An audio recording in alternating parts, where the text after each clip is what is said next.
नमस्कार, आप देख रहे हैं पंचतत्व और मैं हूं आपके साथ में नेहा। बिहार से देश की राजनीति बदलने की मुहिम सीएम नीतीश कुमार और डिप्टी सीएम तेजस्वी यादव शुरू कर रहे हैं। नए साथियों को जोड़ने की कवायद चल रही है, लेकिन नए साथियों की तलाश में कुछ पुराने छूट रहे हैं। 2023 में जिस विपक्ष की एकता की बात देश भर में नीतीश कुमार फैलाना चाह रहे हैं, उसमें बिहार में ही दरार पड़ गई है।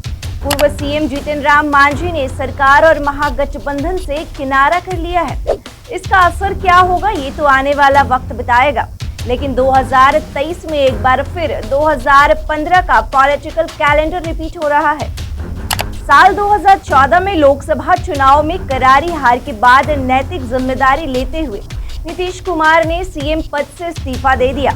इसके बाद उन्होंने जीतन राम मांझी को सीएम बनाया, लेकिन मांझी की नजदीकी नीतीश की विरोधी भाजपा से हो गई, तो उन्हें हटाने के लिए बड़ा पॉलिटिकल ड्रामा हुआ।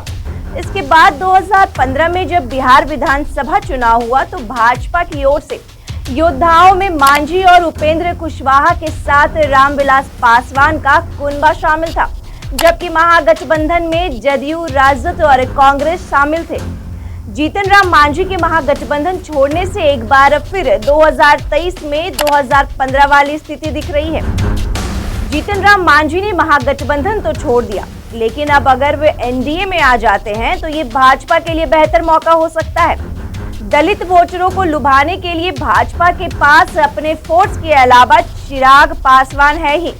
मांझी के आ जाने से दलित वोटों को एनडीए के पाले में लाने की कोशिश और पुख्ता हो सकती है। पूर्व सीएम जीतन राम मांझी की पार्टी का अस्तित्व 8 साल पुराना है। मांझी भले ही बिहार के सियासी खेल के पुराने खिलाड़ी रहे हों, लेकिन उनकी पार्टी खास कमाल नहीं कर सकी है। 2015 के विधानसभा चुनाव में मांझी भाजपा के साथ चले गए और एनडीए का हिस्सा बनकर लड़े। 21 सीट लड़ने मिली, जिसमें सिर्फ 1 सीट खुद की मांझी जीत पाए। इस हार के बाद एक बार फिर 2019 के लोकसभा चुनाव के पहले मांझी की पार्टी महागठबंधन में लौट आई। 2019 के लोकसभा चुनाव में महागठबंधन में हमको लोकसभा की 3 सीट लड़ने मिली और मांझी समेत तीनों सीट पर पार्टी के कैंडिडेट हार गए। 2020 के विधानसभा चुनाव से पहले नीतीश का हाथ पकड़ मांझी फिर से भाजपा के साथ हो गए। 2020 के चुनाव में एनडीए ने 7 सीट दी, जिसमें हम 4 जीती। इस ट्रैक रिकॉर्ड के साथ मांझी और उनकी पार्टी भाजपा व एनडीए के लिए कितनी कारगर होगी ये आने वाला वक्त ही बताएगा। ऐसे ही और तमाम अपडेट्स के लिए आप हमारे साथ जुड़े रहें और देखते रहें पंचतत्व। नमस्कार।